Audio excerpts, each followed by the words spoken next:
전국에 계신 태권 가족 여러분들 안녕하십니까? 신뢰 이름 설민석 교수입니다. 자, 오늘 시험 보시느라고 고생 많으셨습니다. 이번에 꿈을 이루시는 분들도 계실 테고 다음번 시험을 노리시는 분들도 계실 텐데요. 지금부터 하는 강의는 다음번 시험을 노리는 분들을 위한 강의가 되겠습니다. 심층 해설과 함께 전략적 분석까지 여기는 설민석 교수가 여러분들의 한국사 만점을 책임져 드리도록 하겠습니다. 자, 이번에 전체적인 총평을 보고 그리고 문제풀이 들어가도록 하겠습니다. 자, 볼까요? 이번 시험의 경우는요, 전체 난이도가 중상 정도였습니다. 전근대사에서 어려운 문제가 한 2문제에서 3문제 정도 있었고요. 상대적으로 근현대사가 비교적 쉽게 출제가 됐다는 게 특징이 되겠습니다. 자, 그러면 예상 합격 컷은 어떻게 되느냐? 한 80점 정도, 그러니까 3문제 혹은 4문제 정도까지 틀리신 분들이 안정적인 어떤 합격 컷이 아닐까라는 생각이 들고요. 자, 그 다음을 보시면 이제 특징을 4가지로 좀 요약을 해봤습니다. 원래 그 서울시 9급은 5지선다로 출제가 되는데 이번에 처음으로 4지선다로 출제가 되었죠. 그래서 시간 단축의 효과도 있고 여러분들의 좀 피로도를 조금 낮추는 그런 어떤 결과를 낳지 않았나라는 생각을 해보고요. 그리고 이제 2014년에 이어서 근현대사의 출제가 좀 이따 이제 표를 다시 보여드리겠지만은 점차 증가하고 있다. 그래서 전근대사가 55면 근현대사가 약 한 45 정도, 40에서 45 통합형 문제도 있으니까 그렇게 좀 봐주면 될 것 같고, 낯선 사료랄지 어떤 까다로운 선다를 배치해서 여러분들을 곤혹스럽게 했는데요. 5번, 10번, 12번, 15번 정도가 어려웠고 여기엔 나와 있지 않지만은 20번은 좀 함정을 제대로 파놨던 문제가 아닌가라는 생각을 해봅니다. 좀 이따가 심층 해설할 때 완벽히 정리해 드리도록 하겠습니다. 자, 그리고 4번째입니다. 전근대사와 근현대사 사이의 높은 난이도 편차였는데요. 이번 시험의 경우는 전근대사가 근현대사보다 압도적으로 어려웠다, 이렇게 말씀드릴 수 있겠습니다. 자, 그 다음 특징 한번 볼게요. 자, 출제 비율을 도형 표현으로 보여드리면요. 전근대사 11문제, 그리고 근현대사는 8문제가 나왔고요. 여기는 한 문제는 통합형인데 이게 바로 유네스코 세계 문화유산과 관련된 내용이었습니다. 그래서 우리 기본반 뒤에는 아예 유네스코 특강이 따로 있지 않습니까? 세시풍속과 함께 거기서 한 문제가 또 출제가 됐습니다. 자, 전회차 대비 출제 비율을 살펴보도록 하겠습니다. 2012년부터 봤는데요. 전체적인 그래프를 보면 전근대사의 비율이 줄고 상대적으로 근현대사의 비율이 늘고 있음을 알 수 있죠. 뒤쪽에 있는 근현대사도 쉽다고 무시해선 안 될 것이다라는 것입니다. 자, 시대사별 출제 비율을 보도록 하겠습니다. 자, 여기서 특징을 보면 선사시대가 한 문제도 출제되지 않았다라는 겁니다. 2008년 이후에 선사시대가 출제가 안 된 적이 없는데 이번 시험은 유달리 독특하게 선사시대가 출제가 되지 않았다라는 것이고, 아까도 말씀드렸지만 여기는 근현대사의 출제 비중이 상대적으로 좀 높아진다라는 그런 특징을 말씀드릴 수 있겠네요. 자, 그리고 분류사별 출제 비중입니다. 단연 정치사죠. 정치사가 압도적으로 12문제가 출제가 됐고 그 다음으로 문화사가 4문제, 그리고 사회사가 2문제, 특이하게 경제사보다 사회사가 더 나왔죠. 경제사가 1문제 이렇게 출제가 됐습니다. 자, 이렇게 해서 전체적인 난이도와 분류사 그리고 시대사별 어떤 그 출제 비중들을 살펴봤고요.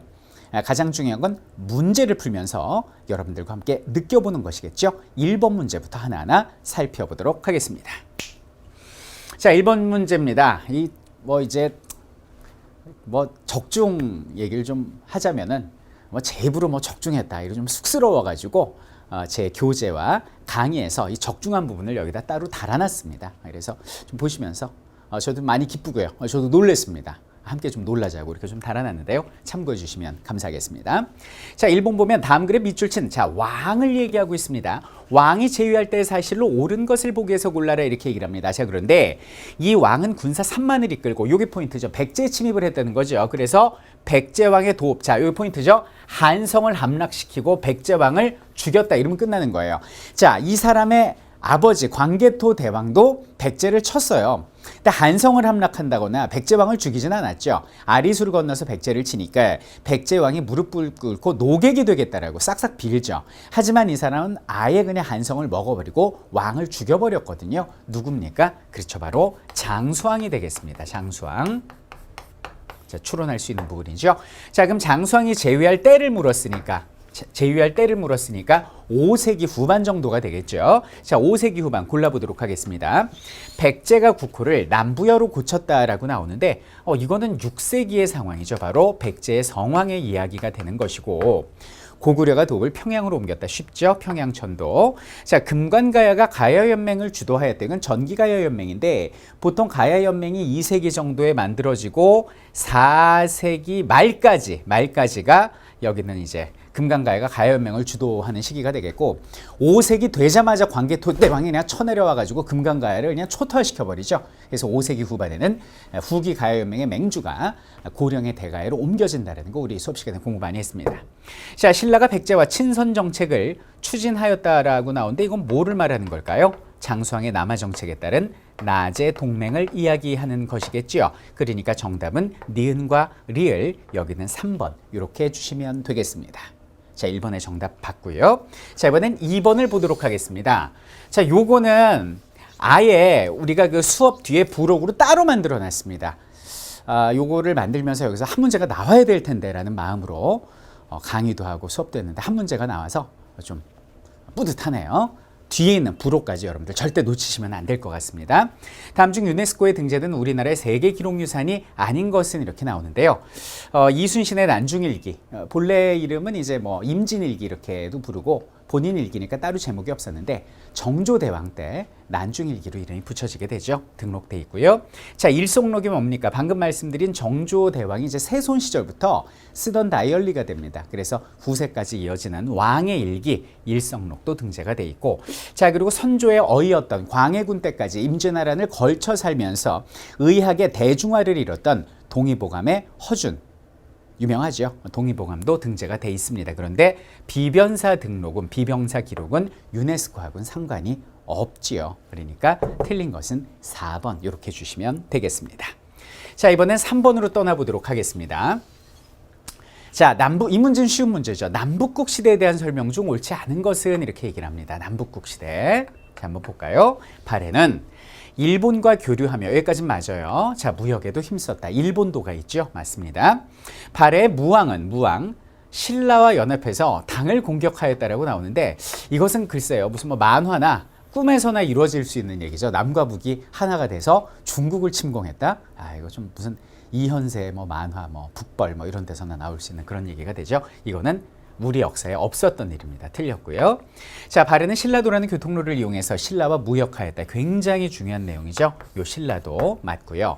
장보고는 천해진을 중심으로 동아시아의 무역을 장악하였다. 이것도 통일신라 하대의 이야기니까 맞는 내용이 되겠습니다. 결국 틀린 것은 2번 이렇게 주시면 되겠네요. 자, 그 다음 4번을 보도록 하겠습니다. 자, 다음 밑줄 친 왕에 대한 설명으로 옳은 것은 이렇게 얘기를 합니다. 자, 왕을 묻고 있어요. 옳은 걸 묻고 있어요. 자, 고려사저력을 해서 이 왕이 고려시대 왕이라는 거는 법례를 통해서 알 수가 있어요. 이 제목을 통해서 알 수가 있단 말이에요. 자, 왕의 이름이 소예요. 치세 초반에는 신하에게 예를 갖추어 대우하고 소송 문제를 처리하는데 되게 현명했대요. 똑똑했대요.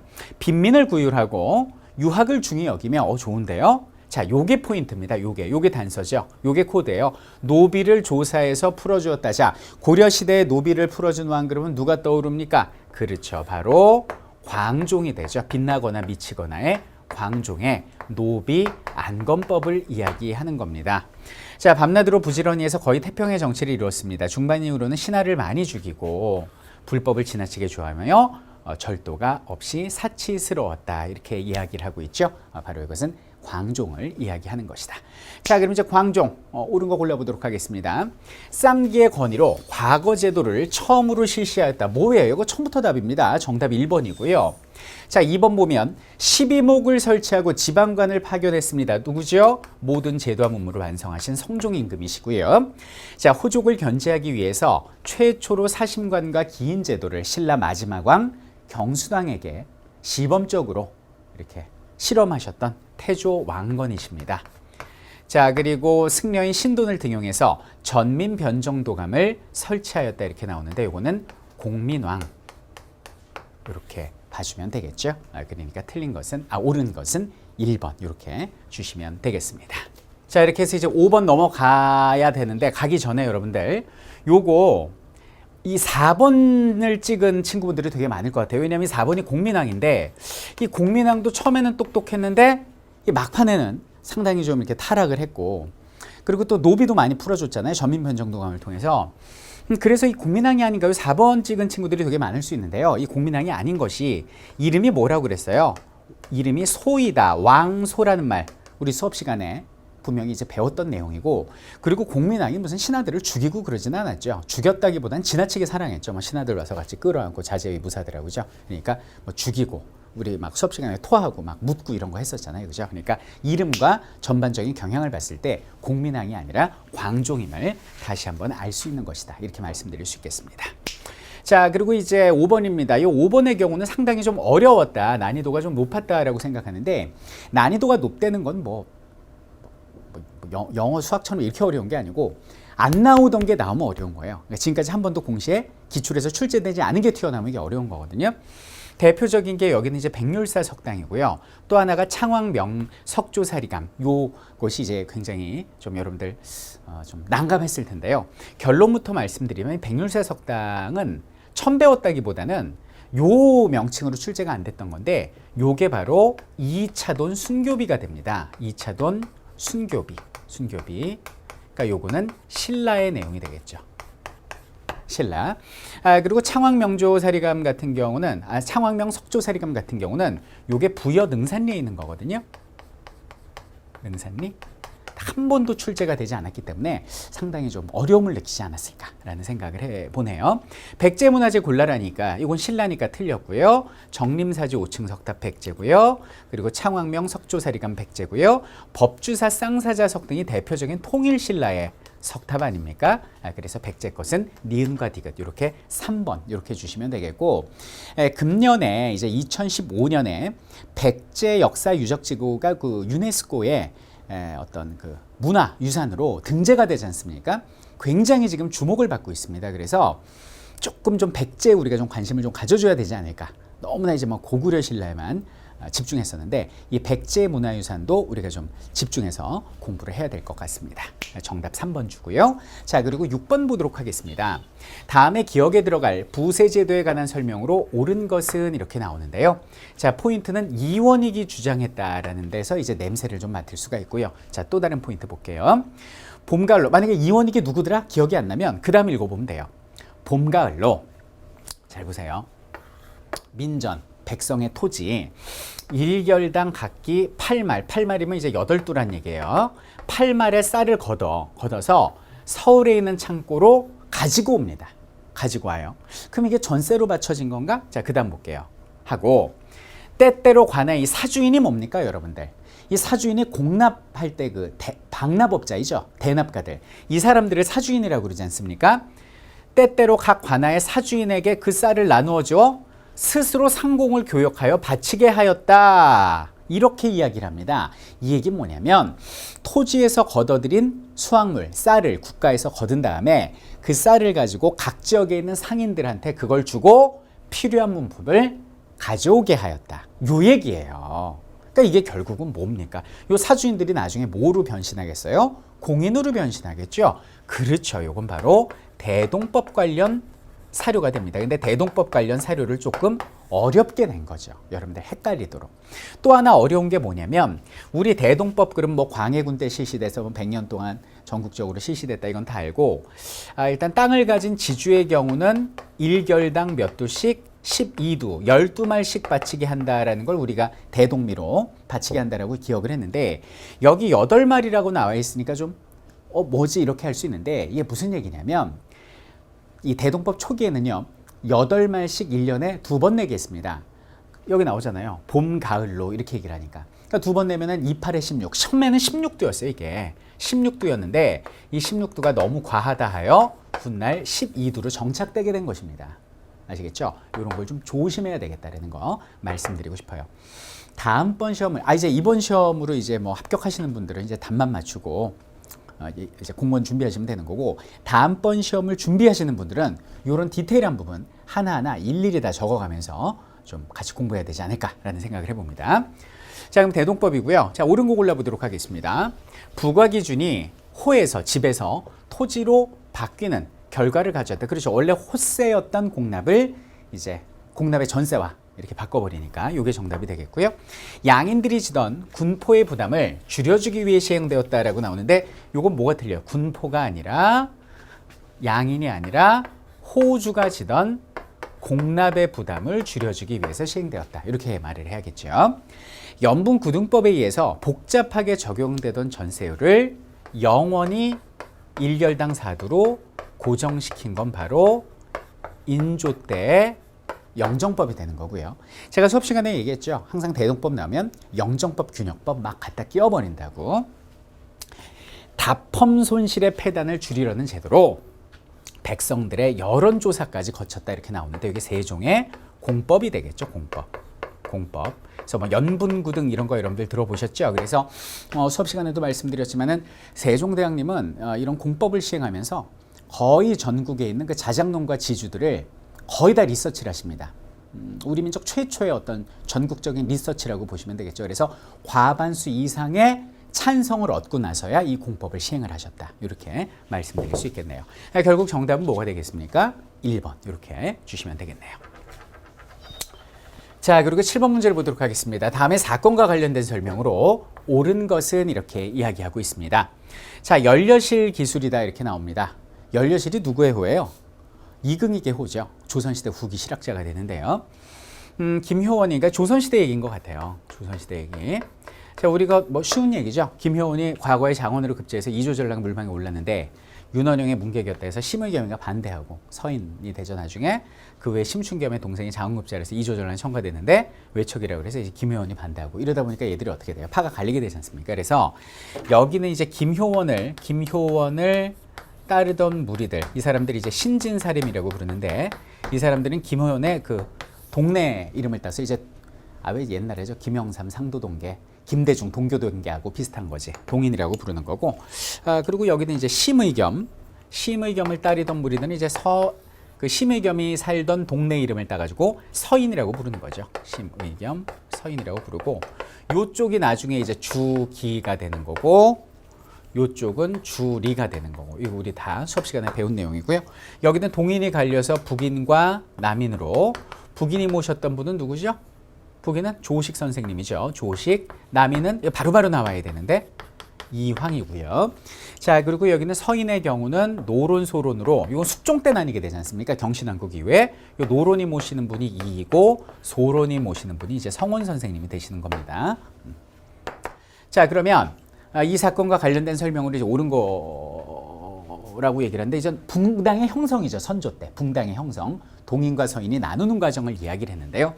옳은 거 한번 골라보도록 하겠습니다.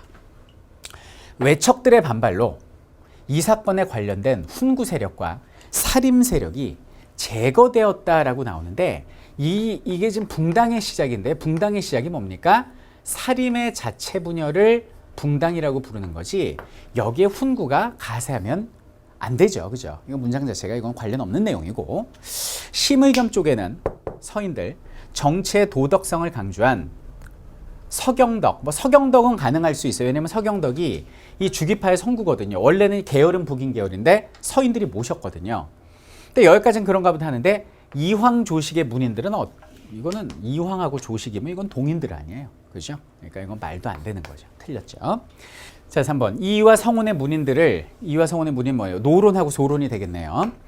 주기론에 입각해서 양쪽을 모두 비판하며 타협안을 제시했다고 그러는데, 이건 문장 자체가 틀렸고요. 여러분들, 이하고 성운의 문인들 그러면 노론, 소론인데 이건 숙종 때가 가잖아요. 근데 이건 좀 선조 때잖아요. 사림이 지금 막 갈리고 있는 건. 선조에서 숙종까지는 지금 시기가 얼마나 한참 뒤인데, 그러니까 이것도 문장이 말이 되지가 않습니다. 자, 이 사건 이후 사림을 중심으로 정치적, 학문적 견해 차이에 따른, 그렇죠, 붕당이 형성되는 과정 아닙니까? 본격적인 붕당 정치가 펼쳐졌다. 요게 정답이 되는 거죠. 그러니까 정답은 몇 번? 4번 이렇게 주시면 되겠습니다. 자, 그 다음 보도록 하겠습니다. 자, 8번입니다. 다음에 밑줄 친 기억과 관련된 설명으로 가장 옳지 않은 것은 이렇게 얘기를 하는데요. 밑줄 친 기억이 뭔지 한번 볼까요? 몽골의 간섭을 받으면서 고려 말이죠. 그에 의존한 고려의 왕권은 이전 시기에 비해서 상대적으로 안정되었고 중앙지배층도 개편되었다. 그들은 왕의 측근 세력과 함께 권력을 잡아 농장 확대, 이게 끝났나요? 양민을 억압해서 노비로 삼는다 이렇게 얘기를 합니다. 원나라 간섭기 때 중앙지배층이 뭐 이완용 같은 친일파는 아니겠죠? 뭐겠습니까? 친원파, 권력 있는 문벌, 세력 있는 족속들입니다. 권문세족, 권문세가가 되고요. 이 사람들은 그냥 농장 확대가 아니라 대농장 확대죠. 산맥과 하천을 경계로 자신들의 영토를 나누었고 일반 백성이 땅을 사고자 하여 또 송곳이나 바늘 꽂을 만한 땅도 없었다라고 고려사는 기록을 하고 있습니다. 권문세가는요, 뭐 가문의 무슨 권위 따위는 아무 상관 없습니다. 가문의 권위를 생각한다면 과거 시험 받겠죠. 그런 거 필요 없고요. 뭐 출신들도 다양해요. 뭐 역관 있고요. 몽골 말 잘하는, 아니면 뭐 응방에 매 키우는 관리들, 심지어는 뭐 향리 출신들이 뭐 아부해서 뭐 원래 좀 잘 나가던 가문들이 친원파가 돼서 이런 온갖 잡다한 출신들이 전부 다 몽골을 등에 업고 현실적인 어떤 힘이 되는, 돈이 되는 관직을 차지하면서 낄낄대면서 자신들의 막 으악 이러면서 자신들의 권력을 위세를 부렸던 아주 좋지 않은 세력이 이제 권문세족이 되는데요. 자, 가장 옳지 않은 거 살펴보도록 하겠습니다.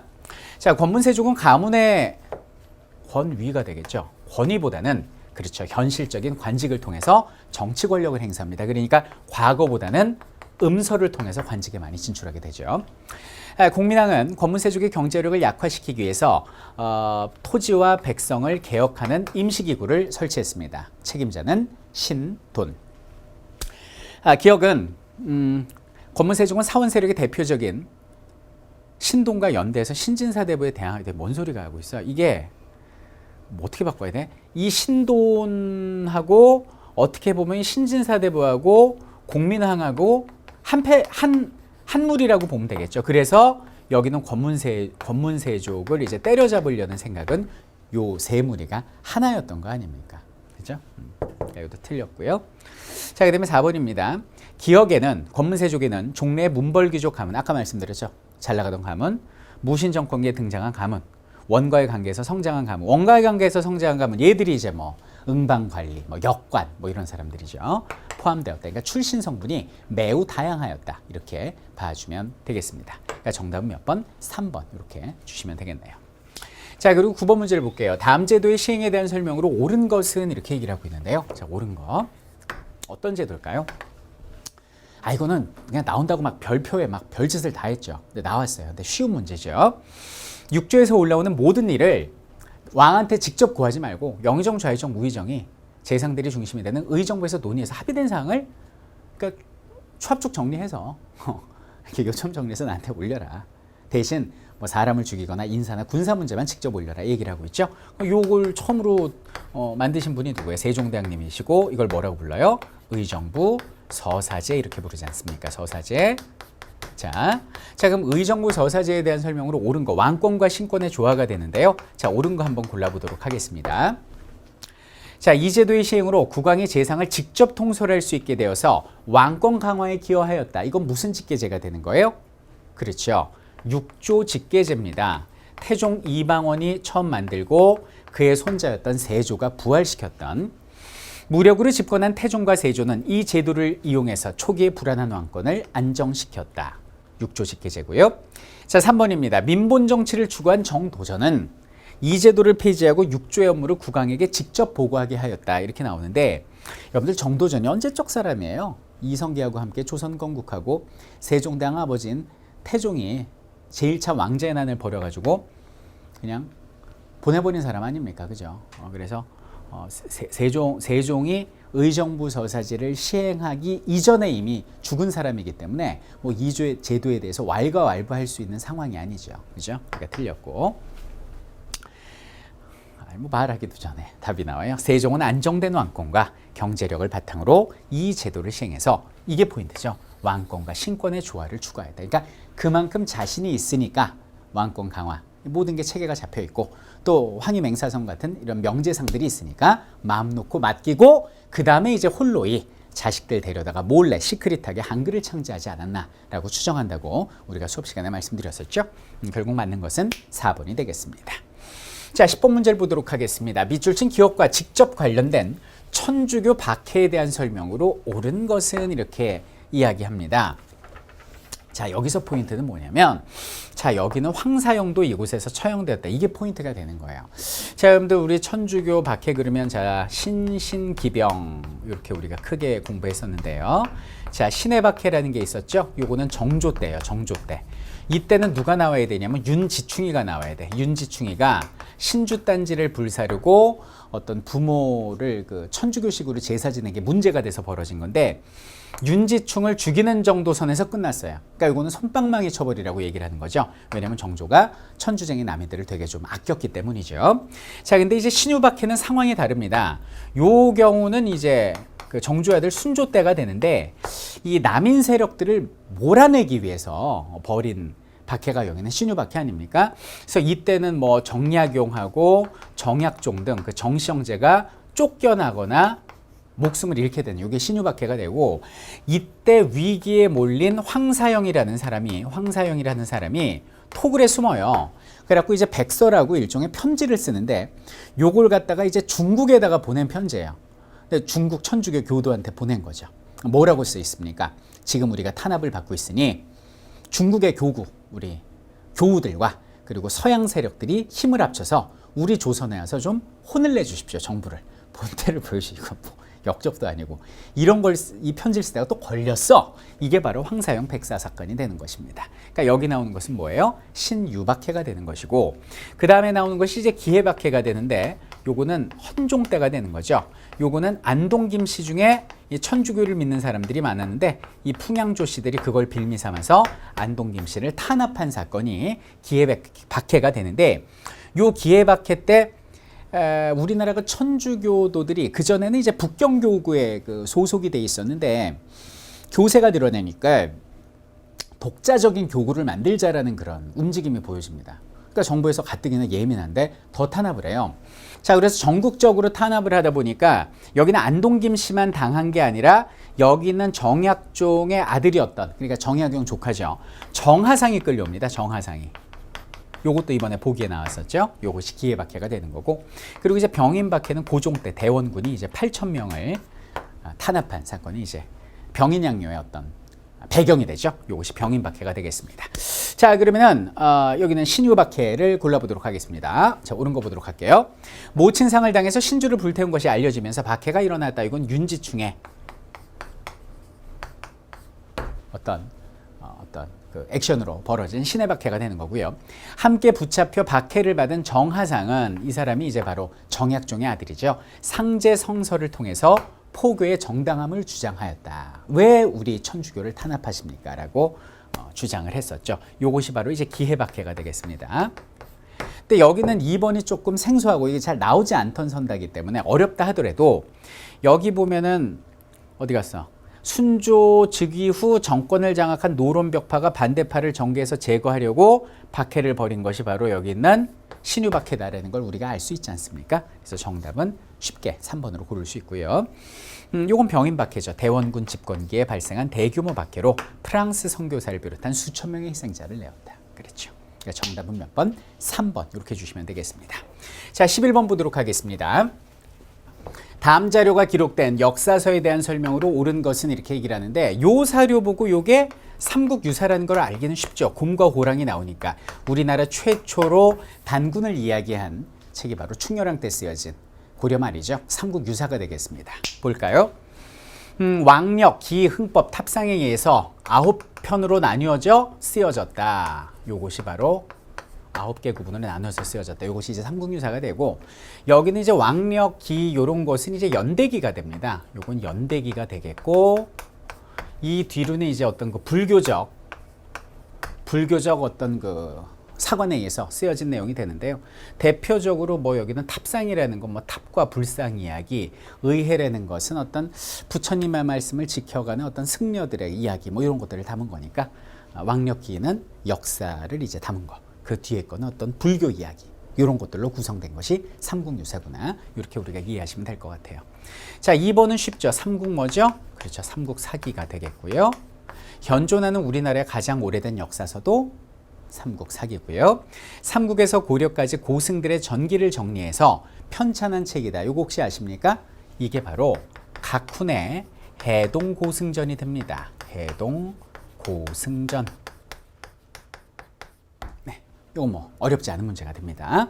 정답은 몇 번? 1번 이렇게 주시면 되겠네요.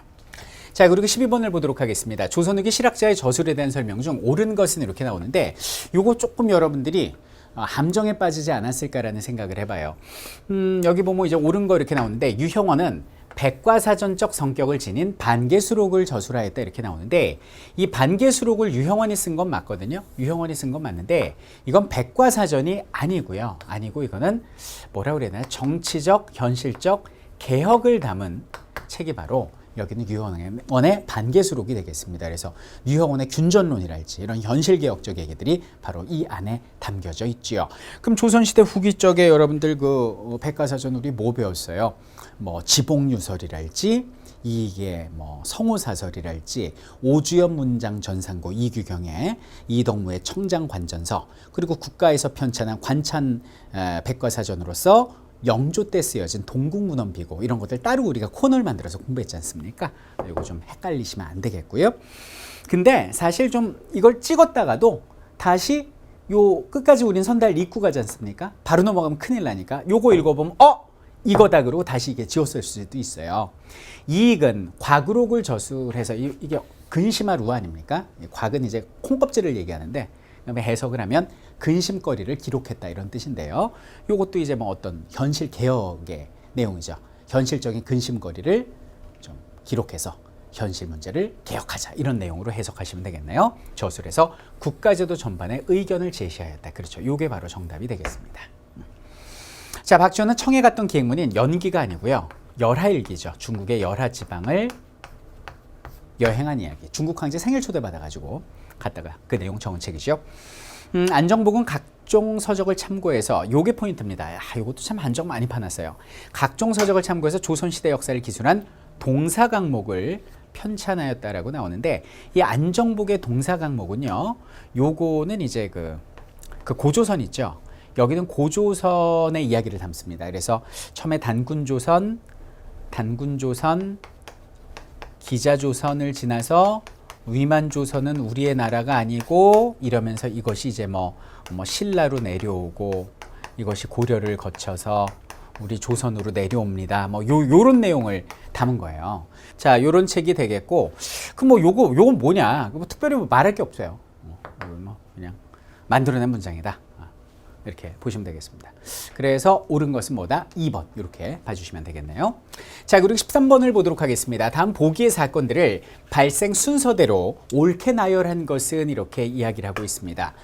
요 근현대사 표현이 좀 쉬워요. 요거는 그냥 흐름으로 풀어도 되고 연도로 풀어도 되는데 여러분들 공부하시라고 연도를 좀 적어드릴게요. 일본은 러시아로부터 한국에 대한 지도, 보호, 감독의 권리를 인정받았다 이렇게 나오고 있죠. 요건 1905년에 포츠머드 조약이 되겠습니다. 포츠머드 조약 7월 달이죠. 미국은 한국에서 9월 달이죠. 9월 달. 미국은 한국에서 일본의 보호권 확립을 일본은 미국의 필리핀 지배를 인정하였다. 이렇게 이야기를 하고 있습니다. 이건 뭐가 되겠어요? 가스라 테프트 밀약이 되겠죠. 테프트 밀약. 요거는 같은 해죠. 1905년 7월이 되겠습니다. 자, 일본은 한국의 외교권을 박탈하고 통감부를 설치하였다. 이거는 1905년 같은 해죠. 11월, 음력 10월에 을사조약이 되겠습니다. 을사조약, 을사늑약 같은 말이에요. 자, 영국은 한국에서 일본의 특수이익을, 일본은 영국의 인도 지배를 서로 승인하였다. 제2차 영일동맹이죠. 이것도 1905년에 제2차 영일동맹 8월의 내용이 됩니다. 그래서 이거를 뭐 7, 8, 9 이렇게 기억할 건 아니고요. 우리 필기 순서대로 우리 기억하시면 되겠죠. 그죠? 그래서 순서대로 하면은 가장 먼저 한 것이 니은이 되겠고요. 자, 그 다음이 리을이 되겠고, 그 다음이 기억이 되겠고요. 그리고 디귿이 되겠습니다. 이렇게 되는 거죠. 니은 리을 기억 디귿 이렇게 봐주시면 되겠습니다. 자, 이렇게 해서 이제 13번 봤고요. 자, 14번을 보도록 하겠습니다. 밑줄 친 이 단체에 관한 설명으로 옳지 않은 것은 지금 단체를 물었습니다. 대한민국 임시정부에서는 만주 지역의 독립군과 각지에 산재했던 무장투쟁 세력을 모아서 자, 이게 끝났죠. 충칭에서 이 단체를 창설하였다라고 이야기를 합니다. 근데 독립군과 무장투쟁 세력을 모았다고 하니까 군대겠죠. 무슨 군대입니까? 1940년에 한국광복군이 되겠습니다. 자, 한국광복군은 중국 국민당의 어떤 지원을 받았는데 지원을 넘어선 거의 뭐라 그래야 돼요? 지원을 넘어선 강압 수준? 너무 귀찮게 했었죠. 이것이 이제 한국광복군이고, 하지만은 이제 1943년에 2차 세계대전에 참여하고 45년에 정진군을 훈련시키는 등 많은 활약을 했던 게 바로 한국광복군이 되겠습니다. 자, 그럼 옳지 않은 거 보도록 하겠습니다. 자, 김원봉이 이끄는 조선의용대 일부를 42년에 통합을 하죠. 그래서 군사력을 증강하였다. 맞고요. 자, 초기에는 중국군사위원회의 지휘와 간섭이지 강요가 아니라 간섭을 받았다.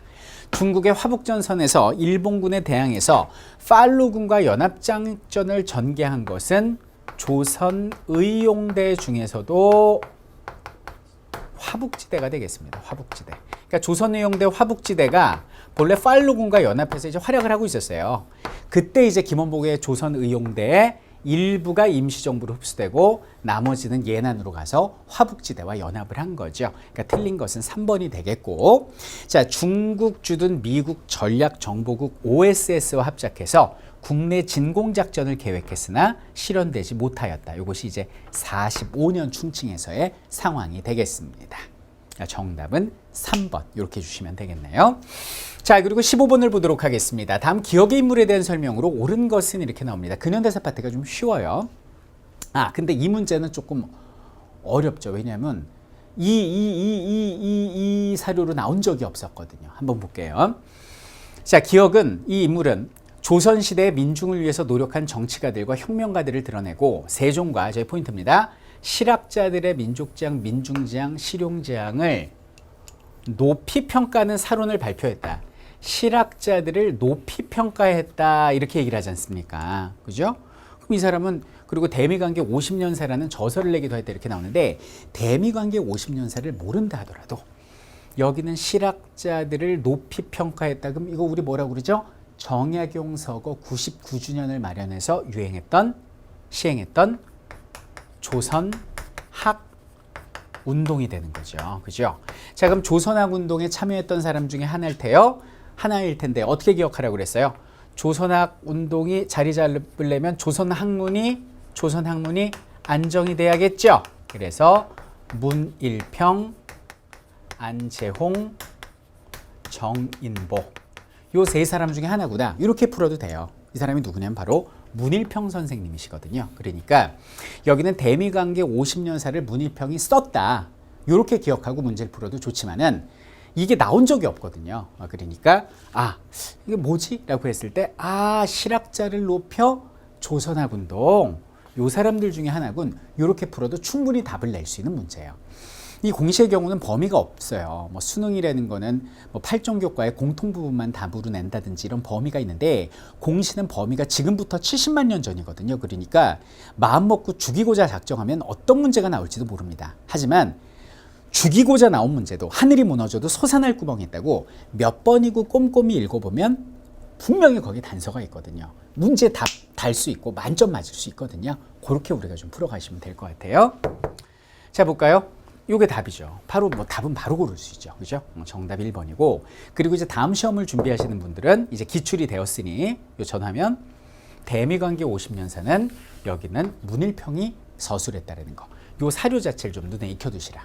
공시는 반복돼 출제됩니다. 그런 팁을 드리고 싶고요. 2번은 누굽니까? 진단학회 이병도가 됩니다. 진단학회 이병도. 3번 한국사가 세계사의 보편적 법칙에 입각해서 발전하였음을 알려준다. 백나문이 되겠고요. 우리 민족 정신은 박은식이 되겠습니다. 다 쉽죠? 그러니까 정답은 1번 이렇게 해주시면 돼요. 조선학 운동에 참여한 건 여기는 1번밖에 없습니다. 문일평. 자, 16번 보겠습니다. 다음 기억의 추진 결과 나타난 현상으로 옳지 않은 것은 이렇게 나오는데요. 일본은 1910년대 이후 자본주의 경제가 급속하게 발전하면서 농민들이 도시에 몰려 식량 조달에 큰 차질이 빚어졌습니다. 이것을 해결하기 위해서 기억을 추진했다 이렇게 얘기를 합니다. 다 나오고 답을 주고 있죠. 식량 생산을 대폭 능력. 이거 뭐예요? 1920년에 20년대에 일제가 시행했던 산미를 반도에서 증식시켜서 일본으로 수입해 가겠다라는 산미증식 계획을 이야기하고 있는 거 아닙니까? 자, 이 결과 나타난 현상, 산미증식 토지조사 사업의 결과는 반드시 시험에 나온다고 제가 말씀드렸었죠. 옳지 않은 거 보도록 하겠습니다. 쌀 생산량이 증가하긴 증가했는데 그거보다는 수출량이 훨씬 더 컸죠. 그래서 우리가 힘들었던 거 아닙니까? 요거 맞고요. 만주로부터 조, 피, 수수 등의 잡곡 수입이 증가합니다. 왜냐하면 증산된 사면을 전부 다 일본이 수입을 해가니까 우리는 먹을 쌀이 없어요. 쌀값이 금값이라 조피수수 먹고 살았던 거죠. 한국인의 1인당 연간 쌀 소비량이 이전보다 줄어들 수밖에 없죠. 왜? 쌀값이 비싸지니까. 많은 수의 소작농들이 이를 통해서 자작농으로 바뀐 게 아니라 자작농들이 소작농으로 바뀝니다. 왜냐하면 이 당시에 그 지주하고 자작농들한테 뭐 수리시설 개선비랄지 품종개량비랄지 각종 세금이 부여가 됐어요. 왜? 산미가 많이 증산이 됐으니까. 지주들은 이익을 봤으니까. 근데 지주의 경우는 자신들이 낼 세금을 전호, 소작농한테 부과함으로써 자신들의 부담을 덜었고요. 뭐 소작농 없이 자기가 농사짓는 자작농들은 그 무거운 세금을 감당할 수 없어서 땅을 팔아갖고 소작농이 돼버리는 이런 악의 연결고리가 이렇게 펼쳐지게 됩니다. 그래서 굉장히 좀 좋지 않았죠. 그래서 바뀌었다. 자작농이 소작농이 됐지 소작농이 자작농이 된 게 아니라는 거 요거 명심하시기 바라겠습니다. 뭐 요 정도면 쉬운 문제예요. 자, 그리고 17번 보도록 하겠습니다. 밑줄 친 그들이 추진했던 정책에 대한 설명으로 옳은 것은 이렇게 얘기를 합니다. 자, 그들이 누군지 보도록 하겠습니다. 이거는 너무 많이 지금까지 시험에 출제되었던 뻔한 사료입니다. 이 문제는 많이들 안 틀렸을 것 같아요. 그들의 실패는 우리에게 무척 애석한 일이다. 내 친구 중에 이 사건을 잘 아는 이가 있는데 어쩌다가 조선 최고의 천재들이 지니어스들이 일본한테 이용당해서 그처럼 큰 실수를 했는가 애석하다라고 이야기를 합니다. 너무나 유명한 사료죠. 바로 갑신정변을 이야기하고 있습니다. 갑신정변 1884년에 벌어진 이것이 바로 박은식의 한국통사에 나오는 한 귀절이 됩니다. 혹시 이 사료를 처음 본다면 조금 한국사에 이제 막 발을 들여 놓으신 분 같아요. 한 번 정도 뭐 봤다거나 아직 한 번을 못 끝내신 분 같은데요. 이 사료는 좀 눈에 익혀두셔야 돼요. 옛날 수능에도 많이 나왔던 사료가 됩니다. 자, 그럼 밑줄 친 그들은 누가 되겠어요? 갑신정변을 일으킨 급진개화파가 되겠죠. 자, 그럼 급진개화파가 추진했던 정책은 어디에 나와 있겠습니까? 패전개혁 12개조에 나오겠어요? 허니육조에 나오겠어요? 아니면은 어디 나오겠어요? 홍범 14조에 나오겠어요? 이건 갑신정변이니까 14개조 정강에 나오겠죠. 그죠? 그럼 결국 14개조 정강의 내용을 선다해서 찾아내면 되는 거거든요. 자, 보도록 하겠습니다. 자, 토지의 평균 분작은 갑신정변이 아닌 동학의 패전개혁 12개조의 내용이 되는 거고, 러시아와 비밀 협약을 추진하는 거는 요거는 이제 명성황후와 그 민씨 세력들의 노력이지 이거는 급진개화하고는 상관없고요. 이 사람들은 좀 친일파죠. 보부상 단체인 해상공국을 혁파하라. 의정부 6조 외에 불필요한 관청은 없앤다가 전부 다 14개조 정강에 나와 있는 내용 아닙니까? 그러니까 정답은 디귿과 리을 4번 이렇게 주시면 되는 겁니다. 자, 18번 보도록 하겠습니다. 이것도 쉬운 문제죠. 발생 시기 순서로 나열할 때 다음 빈칸에 들어갈 사건으로 옳은 것은, 자, 지금 이렇게 순서 묻는 문제 두 문제 나왔습니다. 아까 1905년이란 연도를 주고 순서를 물었다. 우리 평상시에 그 필기한 그 흐름으로 풀어도 되는 거고, 뭐 연도에 달 달아도 되는 거고, 뭐든 다 되는 문제였고요. 요거는 더 쉬운 문제죠. 을미사변, 연도로 풀어도 되고요. 아관파천 직후 독립협회 결성. 우리 막 반복했잖아요. 아관파천 직후 그랬잖아요. 아관파천 직후에 독립협회가 만들어지고 고종 돌아오라고 그러고, 아관파천 직후에 벌어진 열강의 이권 침탈 막은 게 독립협회라고 그랬잖아요. 그러니까 그렇게 흐름으로 풀어도 되고, 아니면은 복습하려면 연도 써줘도 되고, 을미사변이 1895년이고 아관파천이 1896년입니다. 그리고 대한제국 수립은 1897년이죠. 그럼 요 사이에 들어가야 되니까 여기는 뭐 1896년의 상황이 들어가면 되겠죠. 단발령 공포는 1895년에 요건 이제 을미개혁이 되는 거고요. 독립협회가 결성된 게 1896년 7월입니다. 4월에 독립신문, 7월에 독립협회. 홍범 14조가 반포됐다고 그러죠. 요거는 역시 1895년에 2차 가보개혁의 내용이 되는 거고요. 자, 춘생문 사건이 언제 벌어집니까? 1895년 이 연말에 벌어진 사건이죠. 연말에. 그래서 그 경복궁의 북동쪽에 있는 그 춘생문으로 우리 군인들이 이제 고종을 뭐라 그래야 되나 이렇게 모셔다가 따로 이제 다른 대사관, 뭐 미국 대사관이나 이런 데 모시려고 그랬는데 일본 호위병들의 어떤 충돌에서 패배하는 바람에 결국 모시지 못했던 요것이 바로 1895년에 을미사변 이후입니다. 연말에 춘생문 사건이고 요 춘생문 사건 이후에 이제 1896년 연초에 벌어진 것이 악원파천이죠. 새벽에 몰래 가마 타고 나가버립니다. 그러니까 정답은 독립협회 결성 2번 이렇게 주시면 되겠습니다. 자, 그리고 19번을 보도록 할게요. 다음 원칙을 발표한 기구가 내세운 주장으로 옳은 것은 이렇게 나오는데 조선의 좌우합작은 이렇게 나오고 있고 7원칙을 결정하였다 이렇게 나오죠. 자, 좌우합작 7원칙인데 이건 우리가 네 가지만 기억하면 된다 그랬잖아요. 첫 번째는 뭐죠? 그렇죠. 그러니까 임시정부를 구성한다.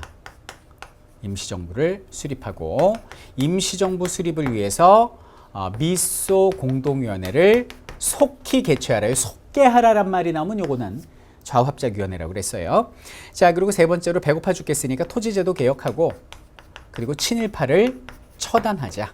친일파를 처단하자. 요것이 이제 좌익의 5원칙과 우익의 8원칙을 적절히 믹스한 양쪽이 좀 불만은 있었지만 그래도 어느 정도 타협했다고 내놓은 좌우합작 7원칙에 꼭 알아야 될 네 가지였죠. 골라봅니다. 자, 외국 군대의 철수가 나오는데 요것은 1948년에 이제 4월에 김구 선생께서 방북을 하시죠. 그래서 남북 협상의 결과입니다. 그래서 미소 군대 즉각 철수하고 남한만의 단독 정부 수립 반대. 요거죠. 자, 요게 정답이고요. 토지의 무상물승 무상분배는 46년에 북쪽에서 자행된 김일성의 토지개혁의 캐치프레이즈고요. 유엔 감시하에 남북한 총선거 실시는 1948년에 유엔 결정이에요. 유엔 결정. 유엔 소총회의 결정이죠. 그래서 유엔 감시하에 남북한 총선거를 유엔 총회의 결정입니다.